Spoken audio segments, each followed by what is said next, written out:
ಬಳ್ಳಾರಿ ಜಿಲ್ಲಾ ಗ್ರಾಮೀಣ ಯುವ ಕಾಂಗ್ರೆಸ್ ಅಧ್ಯಕ್ಷರಾಗಿ ಸಂಡೂರಿನ ನಂದಿಹಳ್ಳಿ ಮಂಜುನಾಥ್ ಚುನಾಯಿತರಾಗಿದ್ದಾರೆ. ಈ ಹಿಂದೆಯೂ ಕೂಡ ಕಾಂಗ್ರೆಸ್ ಯುವ ಘಟಕದಲ್ಲಿ ಹಲವು ಜವಾಬ್ದಾರಿಗಳನ್ನು ನಿರ್ವಹಿಸಿರುವ ಮಂಜುನಾಥ್ ಇದೀಗ ಜಿಲ್ಲಾ ಯುವ ಘಟಕದ ಅಧ್ಯಕ್ಷರಾಗುವ ಮೂಲಕ ಪಕ್ಷದಲ್ಲಿ ಒಂದು ಹೆಜ್ಜೆ ಮುಂದೆ ಇಟ್ಟಿದ್ದಾರೆ. ಸಂಡೂರಿನ ಪ್ರವಾಸಿ ಮಂದಿರದಲ್ಲಿ ಸೋಮವಾರ ಪುರಸಭೆ ಅಧ್ಯಕ್ಷ ಸಿರಾಜ್ ಹುಸೇನ್, ಮುಖಂಡರಾದ LH ಶಿವಕುಮಾರ್, S ಹಿರೇಮಠ್, ವೀರೇಶ್ ಸಿಂಧೆ ಉಪಸ್ಥಿತರಿದ್ದು ಜಿಲ್ಲೆ ಹಾಗೂ ತಾಲೂಕಿನ ವಿವಿಧ ಘಟಕಗಳಿಗೆ ಆಯ್ಕೆಯಾದ ಪದಾಧಿಕಾರಿಗಳನ್ನು ಅಭಿನಂದಿಸಿದರು.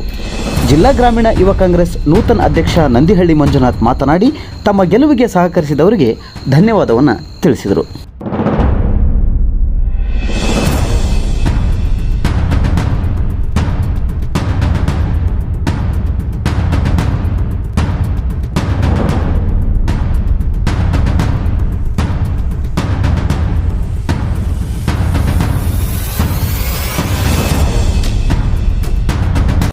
ನಮಸ್ಕಾರ, ನನ್ನ ಹೆಸರು ನಂದಿಹಳ್ಳಿ ಮಂಜುನಾಥ್ ಅಂತ. ಮೊನ್ನೆ ನಡೆದ ಯುವ ಕಾಂಗ್ರೆಸ್ ಚುನಾವಣೆಯಲ್ಲಿ ಬಳ್ಳಾರಿ ಜಿಲ್ಲೆಯ ಗ್ರಾಮಾಂತರ ಯುವ ಕಾಂಗ್ರೆಸ್ ಅಧ್ಯಕ್ಷನಾಗಿ ನನ್ನನ್ನು ಆಯ್ಕೆ ಮಾಡಿದ್ದೀರಿ.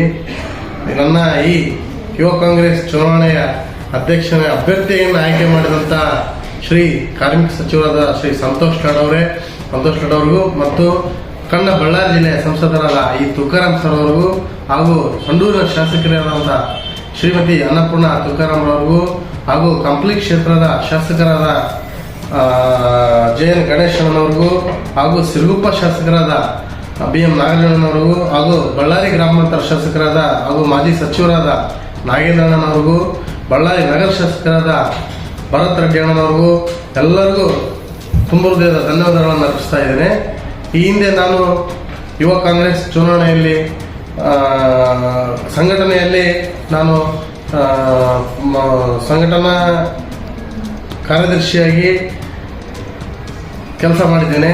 ನಂತರ 2 ಬಾರಿ NSYನ ಸಂಡೂರು ತಾಲೂಕಿನ ಅಧ್ಯಕ್ಷನಾಗಿ ಕೆಲಸ ಮಾಡಿದ್ದೇನೆ. ಆ ಕೆಲಸ ಮಾಡಿದ ಅನುಭವ ನನ್ನಲ್ಲಿದೆ. ಪಕ್ಷ ಕಟ್ಟುವಲ್ಲಿ ನಾನು ಪಕ್ಷನಿಷ್ಠೆಯಿಂದ ಇನ್ನು ಎತ್ತರಕ್ಕೆ ಒಳ್ಳೊಳ್ಳೆ ಕಾರ್ಯಕರ್ತರನ್ನು ಗುರುತಿಸಿ ಆ ಕಾರ್ಯಕರ್ತರ ಮುಖಾಂತರ ಇನ್ನೂ ಪಕ್ಷನಿಷ್ಠೆಯಲ್ಲಿ ತೊಡಗಿ ಪಕ್ಷವನ್ನು ಕಟ್ಟುವಲ್ಲಿ ನಾನು ಶ್ರಮವಹಿಸಿ ಕೆಲಸ ಮಾಡ್ತೇನೆ ಎಂದು ನಾನು ಈ ಮೂಲಕ ಹೇಳ್ತಾ ಇದ್ದೀನಿ. ಇದು ಅಲ್ಲದೆ ಜೊತೆಯಾಗಿ ನನಗೆ ಪ್ರತಿ ಹೆಜ್ಜೆಯಲ್ಲೂ ಮಾರ್ಗದರ್ಶನ ನೀಡಿ ನನ್ನನ್ನು ಮುನ್ನಡೆಸಿ ಇವತ್ತು ನನ್ನ ಈ ಗೆಲುವಿಗೆ ಕಾರಣೀಕರ್ತರಾದ ಸಿದ್ದಗೌಡರಿಗೆ ಮತ್ತು ಜೊತೆಗೆ ಮತ್ತು ಎಲ್ಲ ಕಂಪ್ಲಿ ಕ್ಷೇತ್ರದಲ್ಲಿ ಹಾಗೂ ಸಿರುಗುಪ್ಪ ಕ್ಷೇತ್ರದಲ್ಲಿ ಹಾಗೂ ಸಂಡೂರು ಕ್ಷೇತ್ರದಲ್ಲಿ ಕುರುಬ ಕ್ಷೇತ್ರದಲ್ಲಿ ಎಲ್ಲ ಕ್ಷೇತ್ರದಲ್ಲೂ ಕೂಡ ನನಗೆ ನನ್ನ ಒಂದು ಯುವ ಸಮೂಹ ನನ್ನನ್ನು ಬೆಂಬಲಿಸಿದ್ದೀರಿ. ಅವರೆಲ್ಲರಿಗೂ ಕೂಡ ನಾನು ಧನ್ಯವಾದಗಳನ್ನು ಹೇಳ್ತಾ ಇದ್ದೀನಿ. ಎಲ್ಲರೂ ಸೇರಿ ಕಾಂಗ್ರೆಸ್ ಪಕ್ಷದ ಬಲವರ್ಧನೆ ಶ್ರಮಿಸೋಣ. ಮತ್ತೊಮ್ಮೆ ನನ್ನ ಮೇಲೆ ಏನೋ ನಂಬಿಕೆ ಇಟ್ಟಿದ್ದೀರಿ, ಆ ನಂಬಿಕೆಯನ್ನು ನಾನು ಉಳಿಸಿಕೊಳ್ತೇನೆ ಅಂತ ಈ ಮೂಲಕ ಹೇಳ್ತೇನೆ. ಸಹಕರಿಸಿದ ಎಲ್ಲ ಕಾರ್ಯಕರ್ತರಿಗೂ ಹಿರಿಯರಿಗೂ ಪ್ರತ್ಯಕ್ಷವಾಗಿ ಪರೋಕ್ಷವಾಗಿ ನನ್ನನ್ನು ಬೆಂಬಲಿಸಿದ್ದಕ್ಕಾಗಿ ಎಲ್ಲರಿಗೂ ಎಲ್ಲ ಕ್ಷೇತ್ರದ 3-4 ಕ್ಷೇತ್ರದ ಎಲ್ಲ ಕಾರ್ಯಕರ್ತರಿಗೂ ಧನ್ಯವಾದಗಳನ್ನು ಹೇಳೋದಕ್ಕೆ ಕೇಳ್ತಾ ಇದ್ದೀನಿ.